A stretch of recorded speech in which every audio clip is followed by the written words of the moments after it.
Well, I'd like to welcome everybody to Issachar Forum, a Prophetic Think Tank. Going to be talking in weekly sound bites once a week on Sunday afternoon by 6 p.m. every Sunday afternoon, and by 6 p.m. Eastern we'll post a video reviewing the week's events, and it'll be available on YouTube.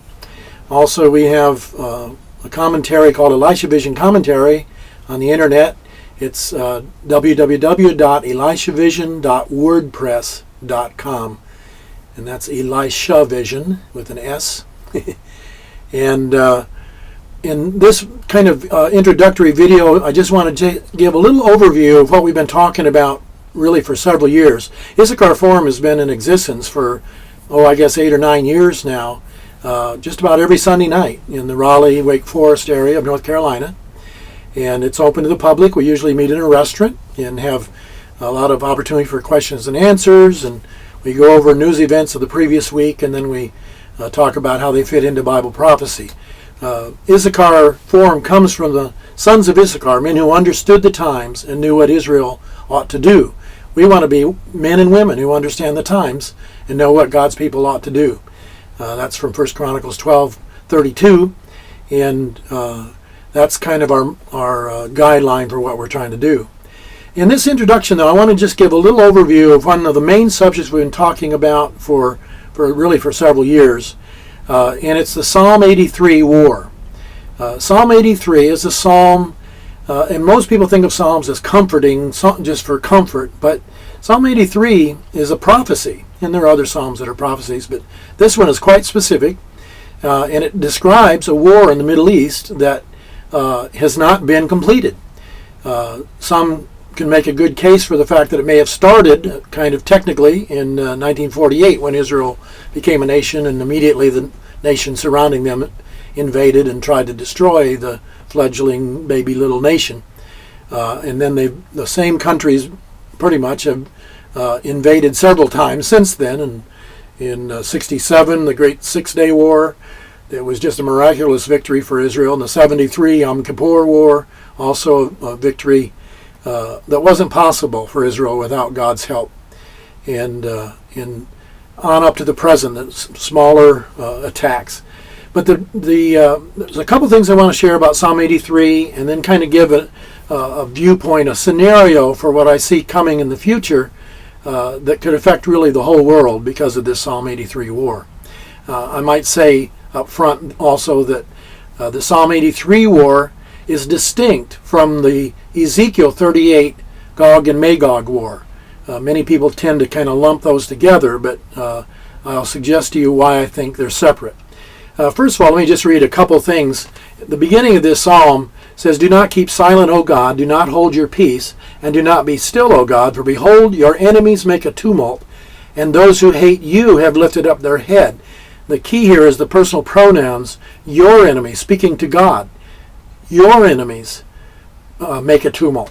Those who hate you have lifted up their head. They have taken crafty counsel against your people and consulted together against your sheltered ones. And this is a reference obviously to Israel, because God has protected and cared for Israel even through 2,000 years of wandering in exile. God has still kept them as an identity, their identity as the Jewish people. So this psalm identifies that the enemies actually hate God. That's who they're really after. That's who they're trying to fight against. But they can't go up to heaven and get God, so they do the next best thing, and they go after his people. And it says, come and let us cut them off from being a nation, that the name of Israel may be remembered no more. So they're trying to blot out the name of Israel. And you hear that in the news every week or so from Iran. The president or the Ayatollah of Iran keeps saying they want to annihilate all Jews. President Ahmadinejad said one time recently that it's good for all the Jews to be regathered from the world and into one place in Israel, because it'd be easier to kill them all that way. That's what that spirit, that demonic, satanic spirit is all about, that wants to kill all the Jews. And of course, just this past week, the Ayatollah said that he actually advised that genocide was the only answer to deal with the Jewish problem.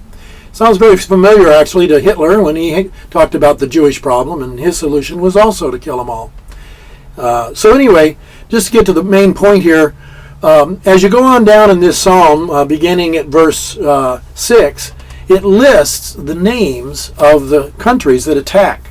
And the names here in the Bible that are used are Edom and the Ishmaelites, Moab and the Hagrites, Gebal, Ammon, and Amalek, Philistia with the inhabitants of Tyre. Assyria also has joined with them.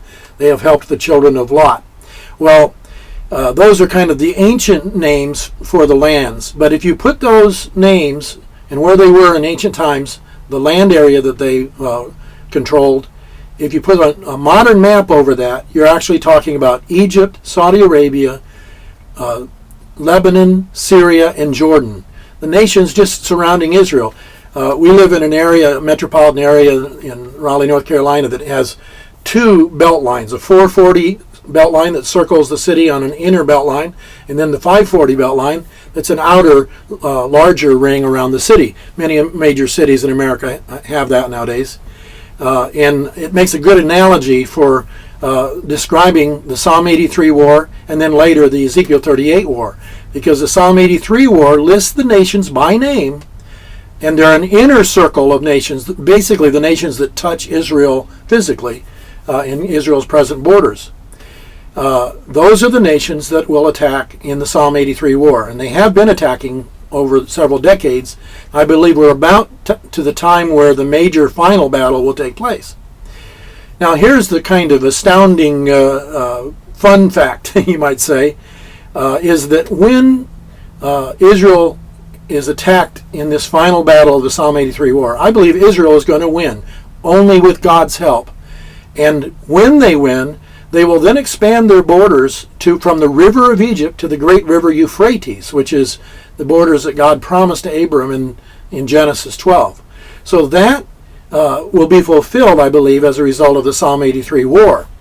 Then Israel will control all that land. And then as you go over to Ezekiel 38, and I'll just conclude with this, in Ezekiel 38, interestingly, it also lists countries by name. It lists Persia, which is Iran. It lists Put, which is Libya.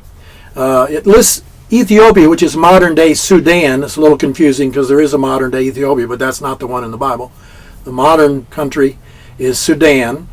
And also then it mentions Turkey and some of the other nations in the southern steppes of Russia, the stands as they're called. So those are the nations listed in Ezekiel 38, the so-called Gog and Magog war, and that's kind of the big one. That war does not mention, that passage in Ezekiel 38 and 39 does not mention Egypt, Saudi Arabia, Jordan, Syria, and Lebanon, or Gaza and the West Bank and the Philistines and Palestinians. So I believe that war of Psalm 83 is about to take place any day now or within a year or two, sooner rather than later. And then I believe there will be a time of relative peace, and then another build-up in the future to the Ezekiel 38 war. So while I do believe that we're in the last generation, I don't think Jesus is coming. He could come before breakfast, because we can always be wrong about our prophecies, but I believe there are certain things that are going to happen first, and then when Jesus comes back, that'll be the final conclusion. So, and by the way, I've written a book called Generation Last, and I encourage you to check that out. It's on our blog site, and I'll just mention that one more time. It's elishavision.wordpress.com. Now, I invite you to watch these videos as we post them from week to week, just on the current events. This is kind of an overview, but from week to week we'll talk about the current events in our Issachar Forum, a prophetic think tank. Thank you for tuning in. Bye-bye.